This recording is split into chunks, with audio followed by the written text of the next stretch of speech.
e doutora em Psicologia Clínica pelo Programa de Pós-Graduação em Psicologia Clínica e Cultura. Bom, essa conferência é um pré-evento para o nosso colóquio Mulheres e Violências e Interseccionalidades, que vai ser o terceiro colóquio de estudos feministas e de gênero, qual vai ocorrer do dia 9 ao dia 11 de novembro.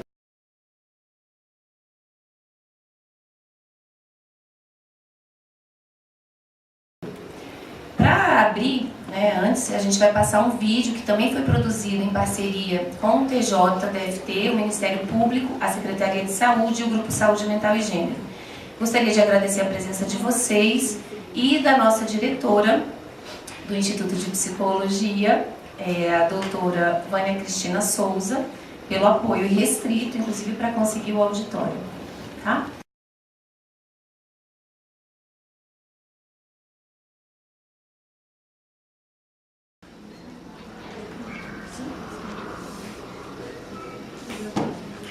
Bom, boa tarde a todas e todos. É um prazer estar com vocês aqui. Inicialmente agradecer a professora Valesca Zanello pelo convite que me foi feito. É um prazer estar contribuindo com essas discussões aqui na Universidade de Brasília. A instituição tem sido tanto parceira nossa lá do sistema de justiça, com os projetos, a professora Silvia aqui, que já é freguesa nossa lá, né, professora? É muito importante esse diálogo e essa troca de informações. Nós temos muito a aprender com vocês. As pesquisas de vocês têm nos ajudado bastante a construir políticas públicas mais especializadas para enfrentar esse problema. E, por outro lado, muitas vezes as demandas que nós apresentamos ajudam vocês a construir as novas pesquisas que vão orientar depois a nossa atuação. Esse é um tema que me interessa muito. Eu sou promotor de violência doméstica desde 2000. Promotor de justiça desde 2002, de violência doméstica desde início de 2006, portanto, antes da Lei Maria da Penha entrar em vigor, eu já estava trabalhando no tema. Desde o início de 2013, eu sou coordenador do nosso núcleo de gênero do Ministério Público e, portanto, eu atuo nessa parte de articulação de políticas públicas de proteção às mulheres. Devo ficar nessa posição até o final desse ano, que ano que vem eu estou indo com um outro projeto, um pós-doutorado, também nessa área de violência contra as mulheres. Bom, me pediram para falar um pouquinho aqui sobre o feminicídio, mas antes de eu entrar propriamente nessas lâminas aqui, eu queria falar um pouquinho daquilo que eu sempre falo no início. Eu sei que eu estou falando com os especialistas e as especialistas, mas eu gosto sempre de ter certeza de que vocês saibam com quem vocês estão falando para eu poder dar a minha contribuição. Precisamos mesmo de uma lei que proteja as mulheres em situação de violência doméstica? Essa é uma discussão que a gente tem que sempre voltar ao fundamento, porque é a partida de tudo. E eu digo sempre que sim, precisamos. Precisamos porque nós, infelizmente, vivemos numa sociedade fortemente marcada por diversos fatores de discriminação às mulheres. A discriminação às mulheres é algo que é estrutural, está nas nossas relações cotidianas. É algo que nós ensinamos as crianças desde a tenra infância, e eu gosto sempre de dar esse exemplo, se o pai tem um filho e o filho desce para brincar na rua ou para sair com os colegas e volta chorando, normalmente o comportamento do pai com esse filho vai ser: olha, pare de chorar, seja homem que é homem não leva desaforo para casa, volte lá fora e resolva os seus problemas com seu amiguinho, mostre que eles têm que te respeitar. Quer dizer, a gente ensinando a ideia de que a masculinidade não pode estar associada com a expressão dos sentimentos, que a masculinidade ela exige a violência para se afirmar enquanto homem viril, eu corto o caminho do diálogo, eu abro o caminho da violência. E por outro lado, se é a mesma menininha que volta chorando para casa dizendo: papai, as menininhas não quiseram brincar comigo, esse mesmo pai vai colocar a menininha no colo e vai falar: chora não, filhinha, papai te protege. Papai vai lá fora e vai conversar com essas meninas malvadas, eu vou te proteger. E aí eu estou ensinando para essa menina que a feminilidade dela tem que estar associada a um padrão de delicadeza, que ela precisa de um homem do lado dela para protegê-la, porque não é ela que se protege, é o homem que vai protegê-la. E se eu for para o lado dos brinquedos, aí a coisa complica mais ainda, porque quando os meninos meninos são pequenos, eu vou dar o que para esses meninos? Né? Eu vou dar uma bola, um carrinho, uma espada. E o que eu estou ensinando? Né? Uma arma, né? E o que eu estou ensinando para ele? O seu local é o espaço público. Você vai competir, você vai disputar, você tem que vencer pelas suas capacidades. Né? Se for o caso, né, de usar agressividade, use a agressividade, porque isso faz parte da sua masculinidade. E aí as meninas, o que eu vou dar para as meninas brincar? Boneca e panelinha. Eu falo, minha filha, esse é o teu futuro na sociedade. Você vai cozinhar para o seu marido, você vai limpar a casa, você vai cuidar dos filhos, e esse é o teu futuro na sociedade.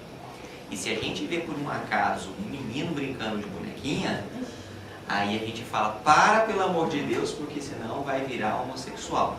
Como se não existissem homens que pudessem cozinhar, né, que pudessem cuidar também, contribuir, dar a sua parcela de contribuição no sustento da organização da casa, e não apenas ajudar a mulher na organização da casa. Enfim, a gente ensina isso para as crianças desde a tenra infância, que o espaço do homem é o espaço público, que o espaço da mulher é o espaço privado, que o homem vai competir, que o homem vai sustentar e prover, que a mulher vai cuidar, que a mulher vai ser sustentada, que o homem viril ele tem que ser violento para mostrar a sua masculinidade, que a mulher ela tem que ter delicadeza para afirmar a sua feminilidade, que o homem vai ter uma hipersexualidade e afinal de contas quanto mais parceiras ele tiver, mais homem ele será, e a mulher exige uma absoluta castidade dela. E às vezes o mesmo adjetivo que é um elogio para o homem, chamar de Ricardão, de Garanhão, o mesmo adjetivo nesse contexto vai ser a pior ofensa possível a uma mulher, dizer que ela tem vários parceiros, porque é o não cumprimento desse papel de castidade que o feminino coloca na sociedade.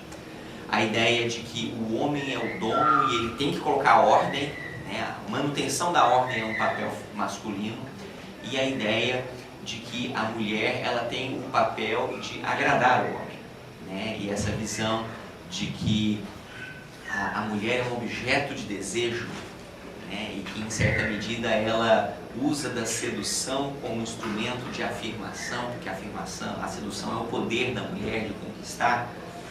O Bourdieu já fazia essa análise lá do poder da sedução. E que ela vai ser, portanto, um objeto de desejo. E que quando ela não cumpre essa função de objeto de desejo, ela não está cumprindo seu papel na sociedade. E a Valesca tem uns estudos interessantes que eu sempre usava nas minhas palestras, depois eu descobri que era a área de estudo dela também, que é a questão dos xingamentos. E que isso fica muito claro, né, quando a gente vai para os xingamentos, porque o xingamento ele é o oposto do papel social. Quando você não cumpre o papel social, o não cumprimento do papel social é o xingamento.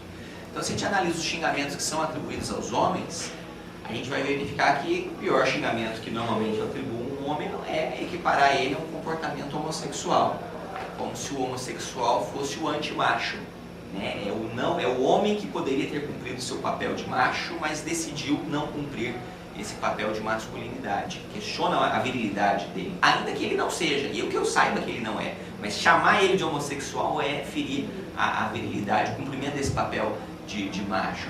Muitas vezes, quando ele não reage com a violência que se esperava, né, vou chamar de frouxo, de banana, e às vezes de homossexual, que é um questionamento da virilidade masculina não ser violento, né? E por outro lado, os xingamentos que eu atribuo às mulheres, né, são todos eles relacionados ao questionamento da moralidade sexual, né, e aí tem uma série de xingamentos nessa linha, e muitas vezes xingamentos de natureza estética, porque o ser bela é cumprir a sua função. Né? A pessoa está andando na rua, leva uma fechada, olha lá, viu que tinha uma mulher dirigindo do outro carro, falou, tinha que ser feia, tinha que ser gorda.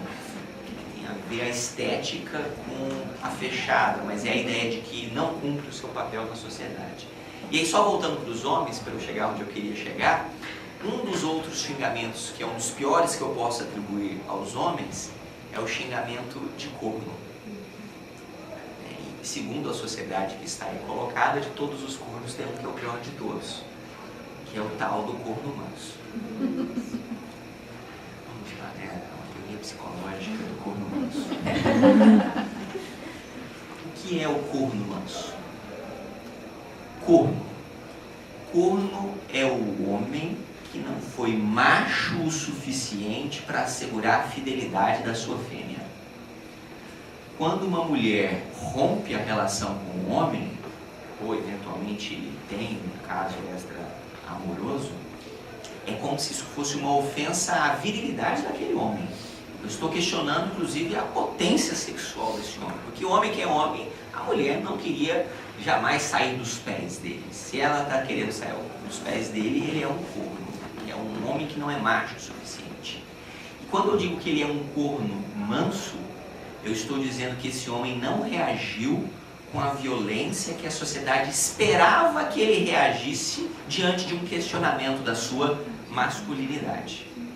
Então, o homem que diante de uma tentativa de término do relacionamento, diante de uma notícia de possível separação, ou de um não controle das possíveis tentativas de separação, e aí eu entro no campo dos ciúmes obsessivo, enfim, se esse homem não reage com violência, ele, homem, se expõe a um bullying sexista, né? O machismo, ele não é só uma violência contra as mulheres, ele também é uma violência disciplinar contra os homens. O homem que não cumpre o papel sexista que a sociedade exige dele, ele também sofre a mesma violência disciplinar sexista.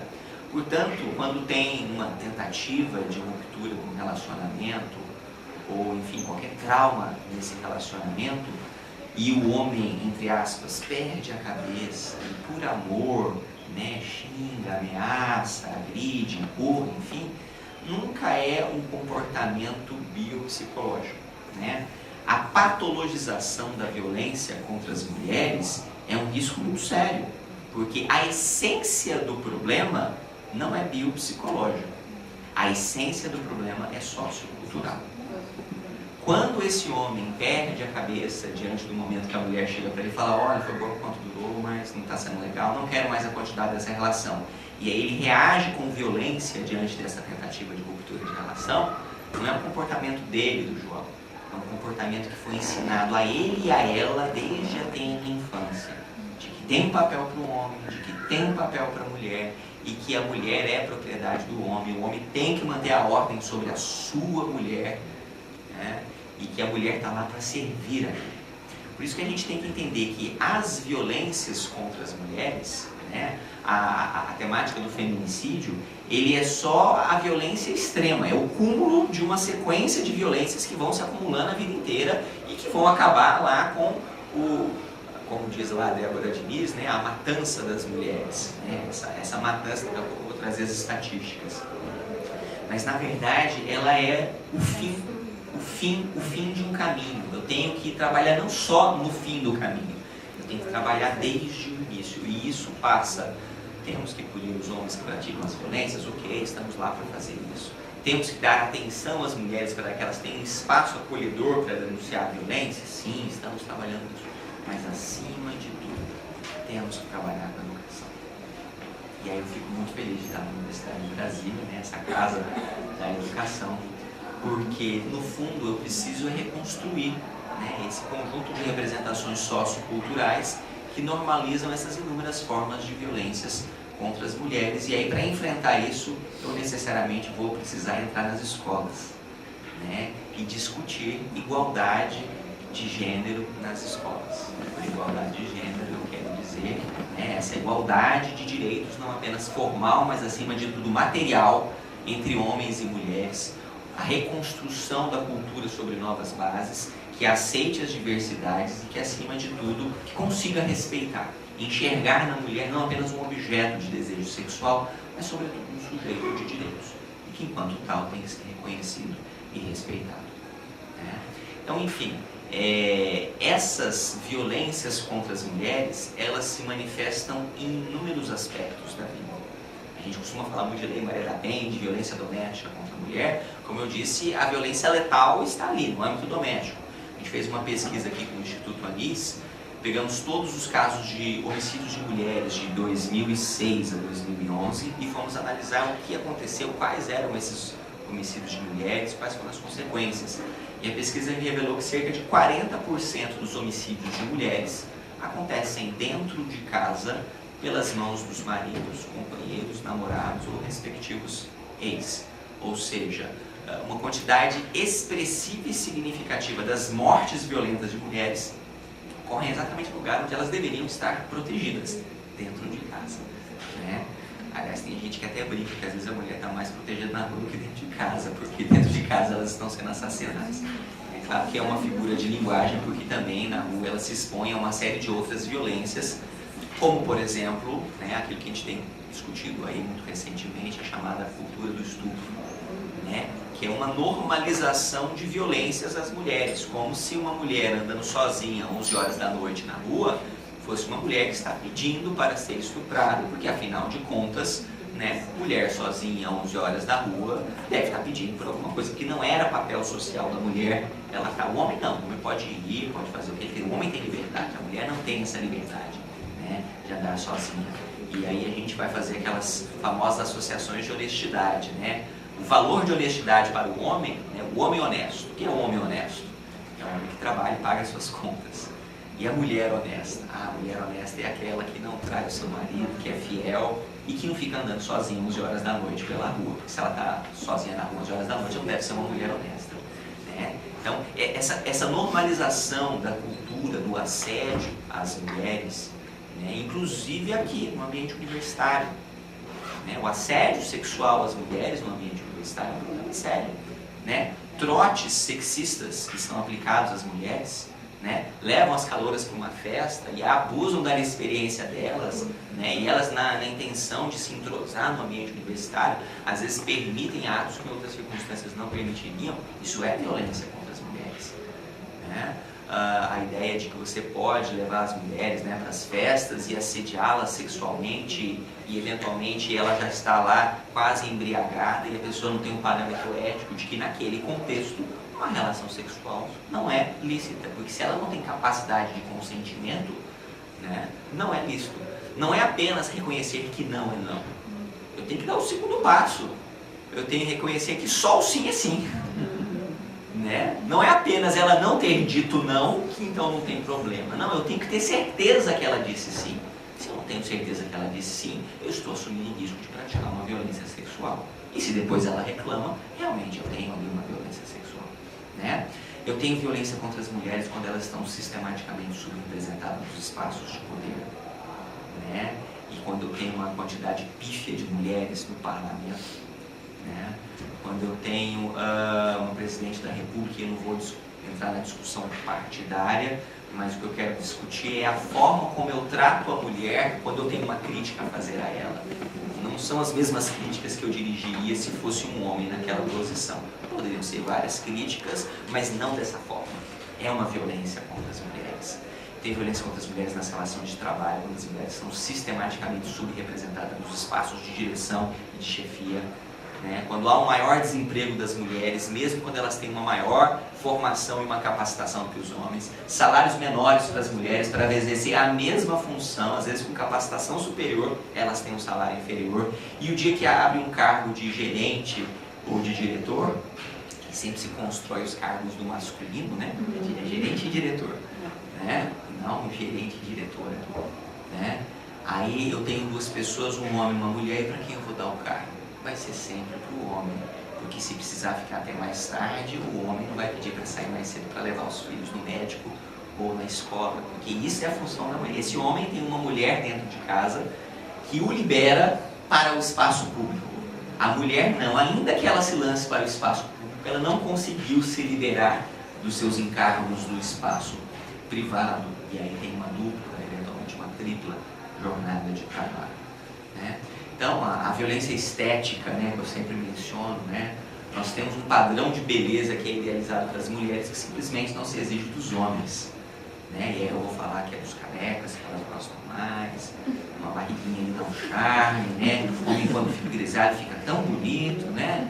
Charmoso, mas as mulheres não, tem que ser magras, tem que fazer cirurgia plástica, e as mulheres estão morrendo nas mesas de cirurgia plástica. Isso é uma violência institucional, né? Eu exijo um padrão de beleza utópico, tem que ser adolescente a vida inteira, né? E isso é uma violência contra as mulheres. Enfim, N, violência obstétrica, e aí a gente poderia entrar em N formas de violências contra as mulheres, né?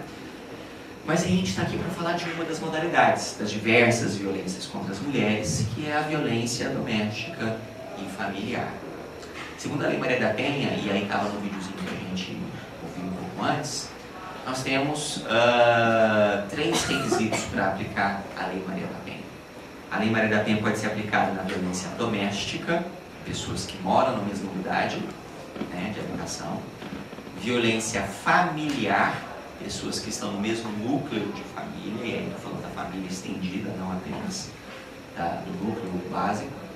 E da violência decorrente das relações de afeto, ou seja, os namoros, os ficantes em tese, eles estão ali também dentro dessa temática. As estatísticas, como eu acabei de referir, indicam que a maioria das violências mais graves às mulheres, pelo menos a violência letal, acontecem nesse âmbito de violência.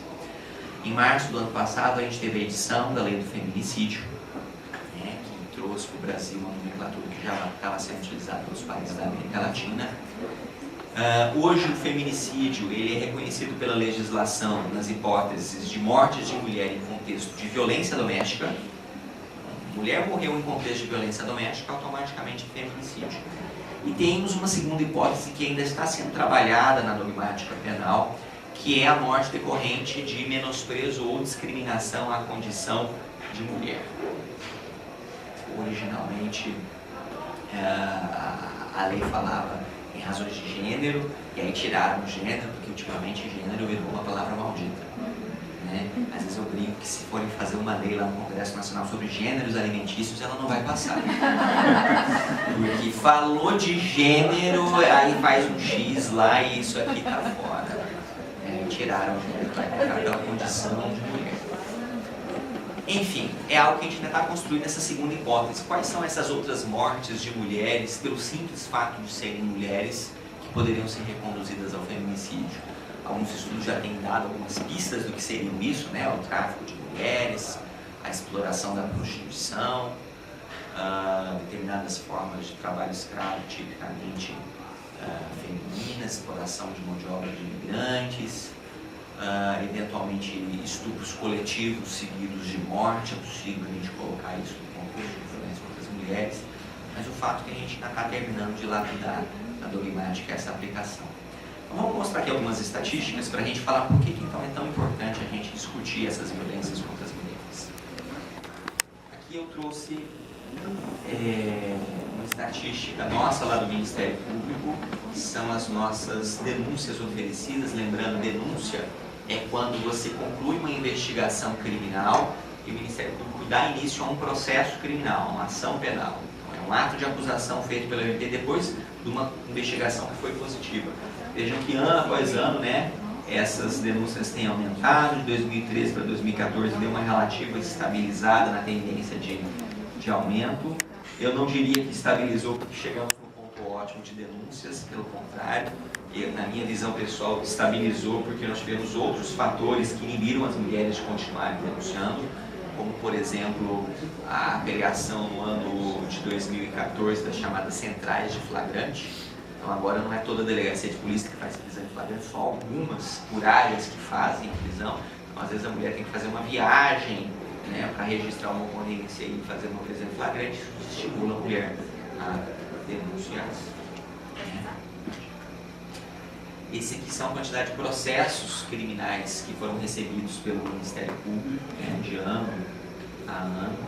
Também uma relativa proporção entre a quantidade de processos e a quantidade de denúncias. Nem todos os processos geram denúncias, e não geram denúncias porque ou não teve prova do crime, que aí não tem como denunciar, ou ainda porque em alguns casos a mulher pode desistir da ação penal. No caso de lesão corporal, ela não pode desistir. A agressão física sempre vai ter processo criminal. Mas segundo a Lei Maria da Penha, nos casos de ameaça, nos casos de injúria, a mulher ainda pode desistir, e a Lei Maria da Penha criou uma figura especial para essa desistência, que é uma audiência que tem que ter perante o juiz para confirmar o pedido de desistência. Antigamente ela desistia na delegacia, morria o processo, agora ela pede para desistir na delegacia e tem que confirmar em juiz. Em alguns casos ainda tem tido essas retratações, o que é um dilema, porque alguns estudos indicam que cerca de 60% das mulheres vítimas de violência doméstica reatam o relacionamento com o agressor. mais ou menos, né? Eu gostaria que todas elas abandonassem esse homem e nunca mais voltassem para ele. Mas eu sei que eu, Estado, não tenho como obrigar as mulheres a manterem um relacionamento, né? Então, o que eu preciso fazer nesse contexto é estabelecer um mecanismo processual que consiga dar resposta ao problema, já contando com a hipótese de que talvez essa mulher reate o relacionamento com esse homem, que talvez essa mulher não queira mais me ajudar em algum momento, né? E segundo, ajudar essa mulher a reconstruir essa sua relação, se ela decidir por continuar com esse homem, que o seja em outras bases, que não através do recurso da violência para a solução dos conflitos. A grande maioria dos nossos casos de violência contra a mulher estão nesse tripé aqui, é ameaça, injúria e lesão corporal, é a grande maioria dos casos. Na verdade, nessa ordem, né, primeiro a ameaça, depois os crimes contra a honra e depois a lesão corporal. Pode passar. Temos alguns outros tipos, como vias de fato. Vias de fato é o contato físico agressivo que não deixa marcas. Se deixou marcas, é lesão corporal. Se não deixou marcas, é vias de fato. Perturbação da tranquilidade, que entra no stalking, né, o assédio persecutório. O dano é muito comum, o homem chega em casa, sai quebrando tudo. A desobediência, o juiz dá uma ordem para ele não se aproximar da mulher, ele descumpre a ordem, se aproxima dessa mulher. Outros tipos de contravenção, pode passar. O estupro, né, aqui as cifras elas já começam a diminuir, né? O cárcere privado, os maus tratos, tentativa de maus tratos, o homicídio, na época ainda chamava homicídio, agora é feminicídio, o constrangimento ilegal, obrigar a mulher a fazer alguma coisa que ela não queira fazer, coação no curso do processo. No curso do processo ele fala para a mulher, você tem que pedir arquivamento, se você não pedir arquivamento eu vou fazer isso com você. Aí é um crime mais grave, não é uma ameaça comum. Tentado violento ao pudor, extorsão, supressão de documentos, o homem vai lá e destrói todos os documentos dessa mulher, importunação ofensiva ao pudor, tortura. Eu já tive o desprazer de pegar alguns desses casos de tortura, coisa mais horrível, né? O homem arranca, correnta a mulher da cama, queima ela com cigarro, porque ela traiu ele, então ela tem que falar o nome de com quem traiu, então vai dar um castigo dela porque ela fez isso ou aquilo. Quantas mortes aconteceram? Essa aqui foi a pesquisa que a gente fez com a RIS, né? A gente pegou todos os laudos cadavéricos de mortes no período de 2006 a 2011, fomos no IML, recuperamos os laudos cadavéricos dessas mulheres e fomos, a partir do laudo, reconstruir o que aconteceu, para não ter risco de a gente ficar com nenhum caso de fora. Se fosse pela ocorrência, poderia ter alguma que não tenha sido registrada. Foram cerca de 300 mulheres nesse período. Nós separamos algumas que envolviam adolescentes, porque era mais complexa a pesquisa. Chegamos a 275. Dessas 275, cerca de 35 foram em contexto de feminicídio, 44 foram homicídios por outros motivos e 21% são aqueles que a polícia não conseguiu esclarecer por que essa mulher faleceu. E aqui eu tenho já de cara dois problemas. Primeiro, uma quantidade expressiva de feminicídios. A nossa pesquisa documentou 35, mas tem outras pesquisas que documentam números mais próximos ali dos 40%, por isso que eu mencionei antes. Mas eu tenho um outro problema. 44 foram homicídios genéricos. Que homicídio genérico é esse? Naquele momento, o nosso foco não era entrar por aí. Nosso foco era reconstruir o processo do júri, por isso que a gente se limitou aos 35. Mas tem outro campo de pesquisa importante aqui, né? Como é que essas outras mulheres estão morrendo? E a minha hipótese de pesquisa é que se a gente colocar uma lupa de gênero ali, a gente vai analisar que grande parte dessas outras mortes de mulheres ocorrem em contexto também de violência de gênero. Ou é a esposa do traficante, que ele estava mandando ela fazer alguma coisa e entrou um conflito contra a gangue, e aí ela entrou. Ou enfim, são outros recortes de não cumprir o seu papel social de mulher que acabam conduzindo a essas mortes de mulheres. O perfil das mulheres que são assassinadas no Distrito Federal, então, cerca de a maioria delas, aliás todas elas, estavam nessa faixa de 15 aos 68, sendo que 44% com filhos em comum com os matadores, 80% negras e 20% brancas. Então aqui já tem um outro dado importante, que aliás o mapa da violência de 2015, um recorte a homicídios de mulheres, ele documentou de forma muito clara, quer dizer, as mulheres negras são 50,5% da população brasileira, mas são 80% das mulheres que são assassinadas. Então, ser mulher negra é um fator de risco. Objetivamente falando, é um fator de risco. Por quê? Porque eu enxergo que é um corpo suscetível de sofrer a violência. É um corpo menos respeitável do que outros corpos. É um conjunto de violências que já estão normalizadas, e os marcadores de discriminação eles vão se sobrepondo, né, e multiplicando o risco de sofrer violências. Em relação aos matadores, isso é um dado interessante da cor, porque normalmente a gente não consegue obter isso nas ocorrências. Mas no laudo cadavérico, aí no laudo, eles colocam, depois que morre, aí eu olho para a cor, né? Aí no laudo eu conseguia recuperar a cor. E os matadores, 48% eram os maridos, companheiros, 29% ex-maridos e ex-companheiros, 3% são os filhos. E é interessante, tem algumas outras estatísticas da área de saúde, e é por isso que é importante a notificação compulsória, né, porque depois a gente vai errar as estatísticas. Quando você faz a estratificação da violência por idade, aí eu percebo que quando as mulheres são crianças, na tenra infância, normalmente é a mãe que agride mais, né?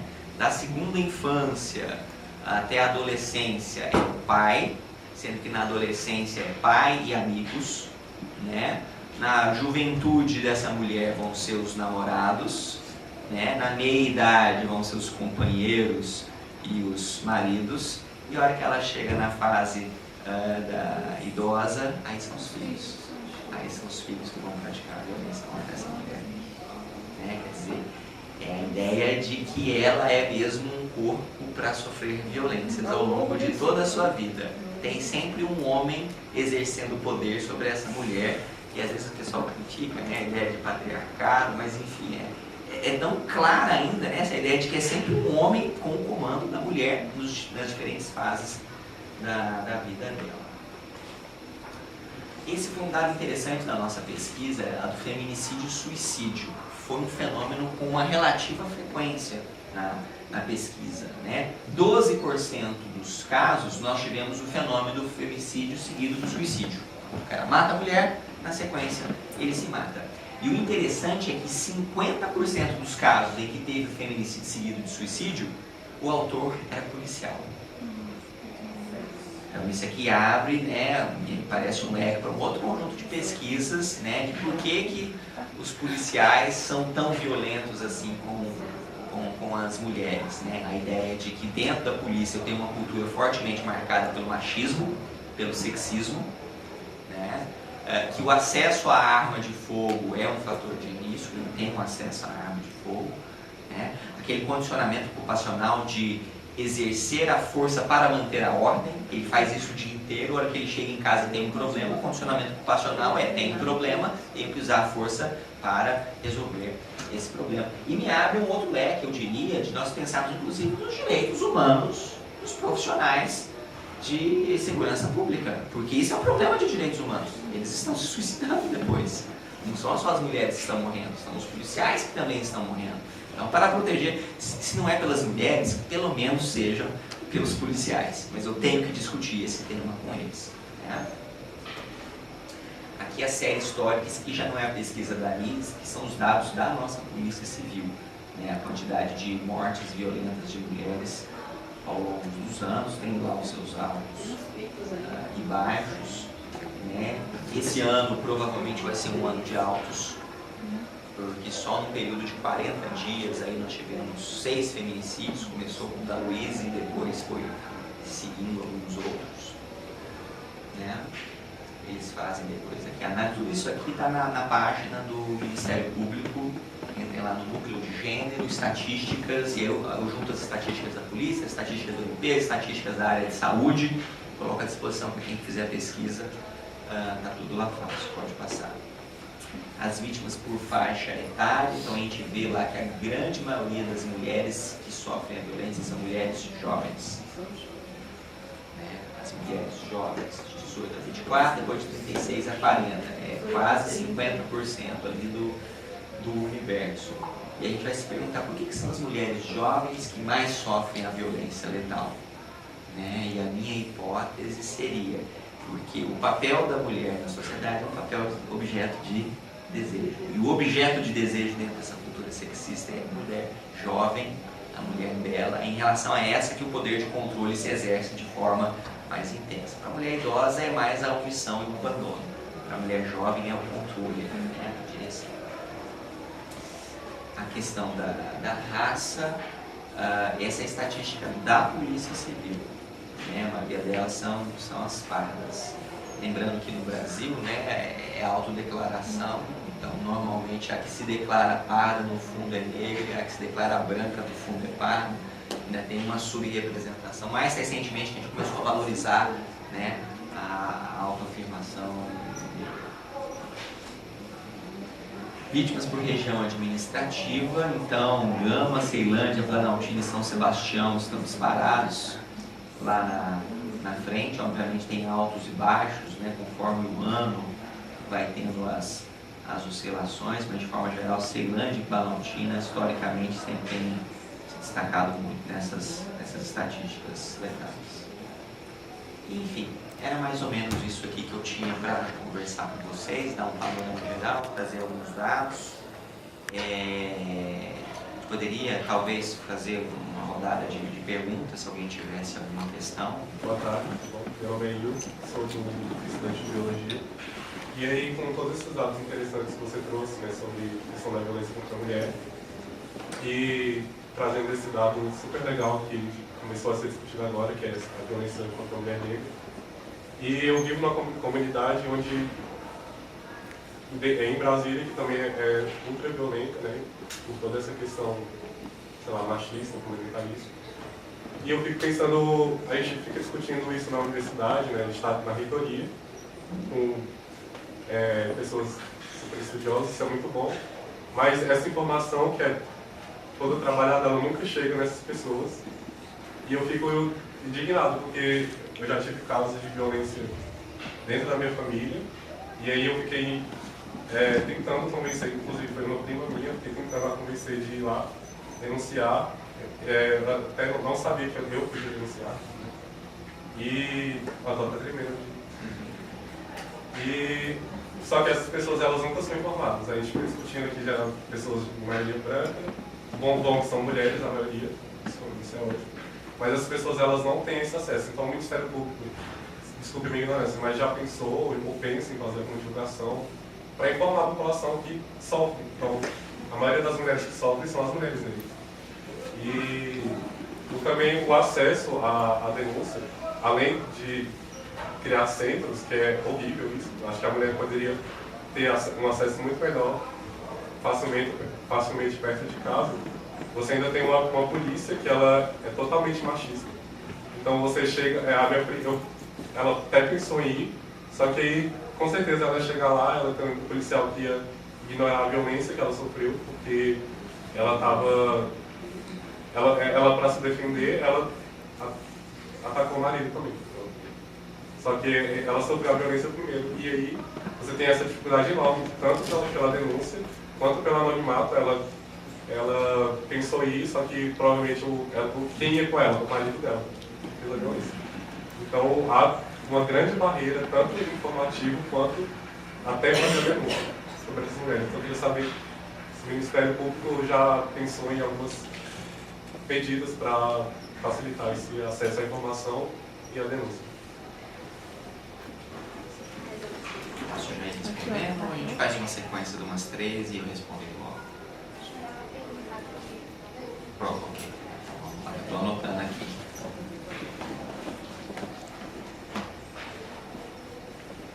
Obrigada. Boa tarde, meu nome é Raquel Nunes, professora do Instituto de Psicologia, do Departamento de Processos Psicológicos Culturais. Eu parabenizo aqui a professora Valesca e todo o grupo e o Instituto pela promoção desse... Acho que está muito baixo. Está ligado, mas acho que... Promoção desse evento, acho muito importante. Pelo seu relato, a gente vê aqui uma questão cultural, né? O padrão de comportamento cultural, uma cultura que está bem estabelecida, né? E não é uma cultura recente, né?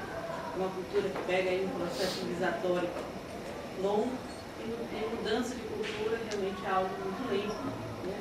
E todas essas ações, eu acho que futuramente vão, né, fortalecendo para que comece a acontecer essas mudanças. E foi colocado aqui a questão da educação e atuação nas escolas. Aí eu pergunto se, diante de todos esses dados e de todas essas informações, o que o Ministério Público tem proposto, tem levado para o Ministério da Educação, para o Ministério da Educação, Secretaria de Estado de Educação, no sentido de trabalhar essas questões nesse processo de ensino fundamental, ensino médio, porque eu acredito que é um caminho, né, que vai viabilizar um processo de mudança também nesse aspecto cultural. Tem mais uma pergunta em cima, mas sem pode ser? Não está funcionando. Você pode falar alto? Será que tá? Porque não tá. Tá funcionando, mas tá baixo. Boa tarde. Meu nome é Dina. Fiz palestra durante muito tempo. Eu queria parabenizar o evento, a organização. E gostaria de fazer um posicionamento que talvez seja complementar a fala do colega. Porque eu penso que essa relação homem-mulher perpassa várias relações de poder que se estabelecem independentemente de um nível de conhecimento, de um nível sociocultural ou mesmo de um nível econômico. Então eu fico pensando que, do mesmo modo que a população carente, afastada, desprovida de conhecimento, precisa desse dado das informações, talvez também nossos juristas, talvez também o sistema judiciário, que não dá conta de entrar nessa rede.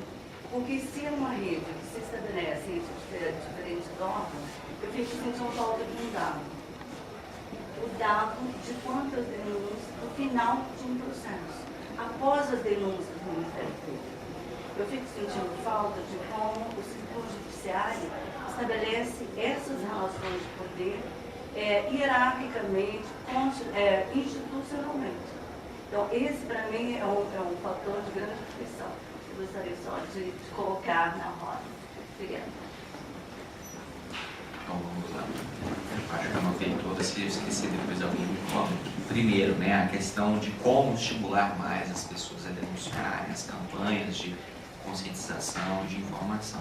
Sem dúvida, esse é um aspecto essencial, né? Eu fiz uma referência aqui agora no mês de março, abril, em 40 dias foram 6 feminicídios na sequência. Mas desses 6 feminicídios, em 3 deles nunca tinha tido nenhuma ocorrência anterior. Né? Um deles é um que não tinha mesmo o que teve, que era o caso da Luísa, que na verdade ele nunca tinha praticado nenhum ato de violência contra ela, apesar de que a informação que chegou é que ele já tinha tido outros relacionamentos e nos outros relacionamentos ele já tinha replicado um padrão de stalking, de perseguição, mas ele começou com comportamento, o pai da menina foi lá, colocou um ponto e aí ele recuou, mas quer dizer, ele já tinha um comportamento ali de violência anterior, apesar de com a Luísa não ter tido. Mas os outros 2 foram mulheres que eram casadas há não sei quantos anos, certamente já estavam sofrendo violência, porque normalmente nunca pulo direto do zero para a violência letal, eu estou tendo um conjunto de violências que vão se acumulando, que vão agravando, né, o famoso ciclo da violência, que no fundo é uma estereotipação, uma simplificação da realidade, mas que às vezes ajuda a gente a entender o porquê que as mulheres vão e voltam e ficam presas nessas relações marcadas pela violência. Então, investir em campanhas de conscientização é um ponto central. Eu diria que nós não estamos na pior das situações. Por quê? Tem 2 estatísticas que eu acho interessante para entender como nós estamos no cenário nacional. Se bem também que está bem no cenário nacional, não é lá grande coisa, porque o Brasil é o 5º país do mundo que mais assassina as suas mulheres.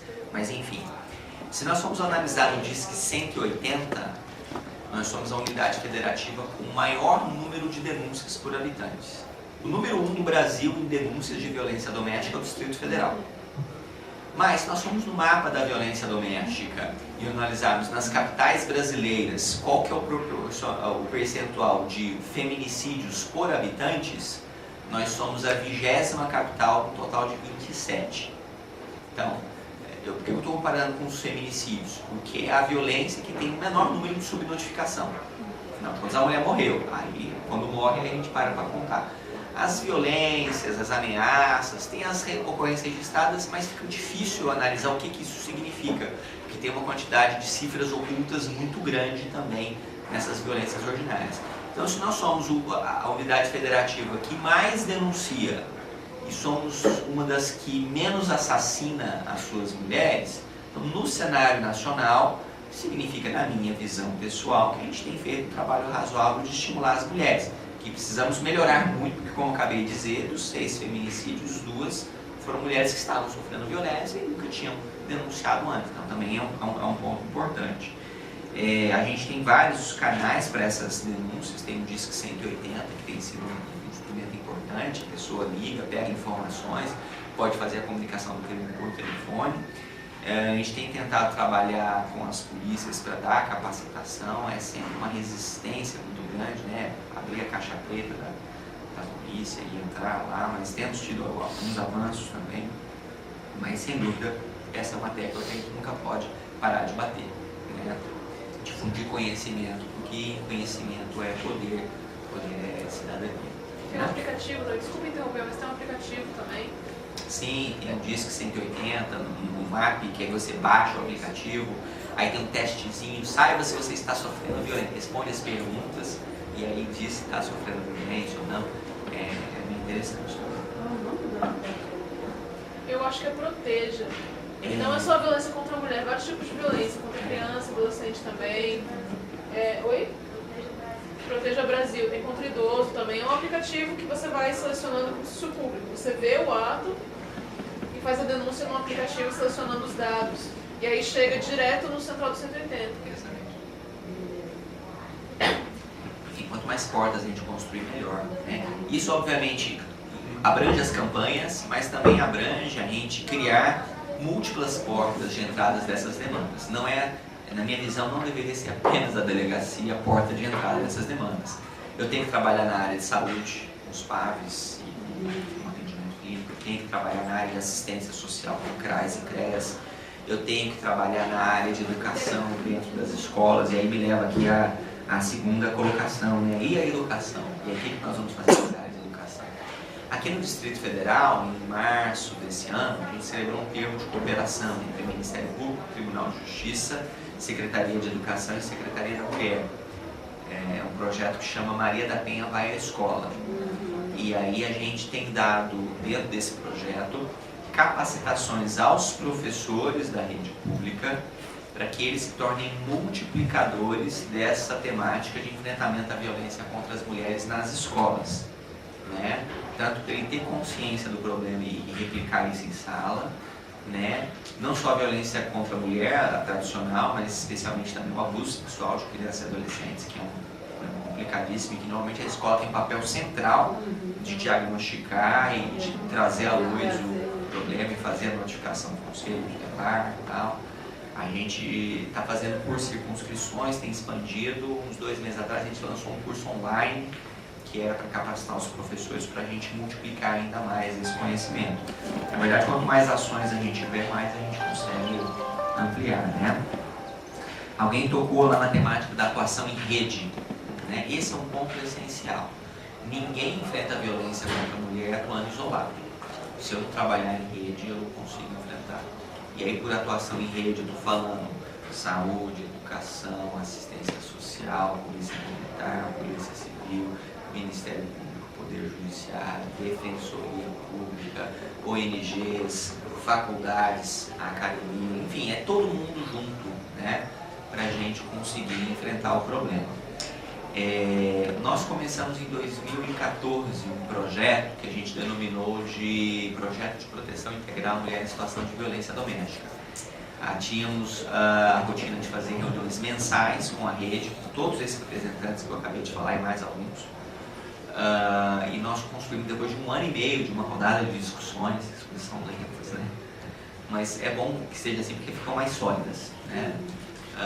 Conseguimos construir um fluxograma em que todos os atores da rede conseguissem entender qual que é o exato papel de cada um, como que cada um pode melhorar a sua atuação sabendo daquilo que o outro faz para não perder trabalho, para aproveitar o trabalho, para criar mecanismos de referência e contra-referência.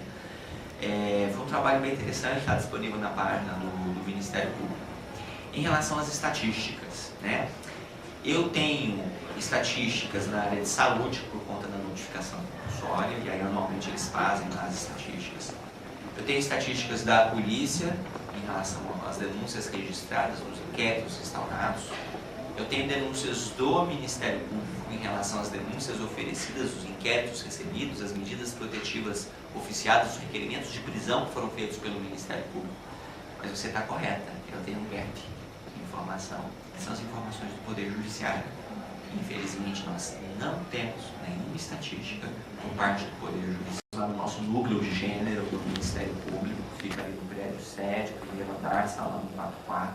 Qualquer demanda que vocês tenham, a gente está sempre de portas abertas. Para a gente é um prazer muito grande estar colaborando com essa parceria. Obrigado pela oportunidade. Tá?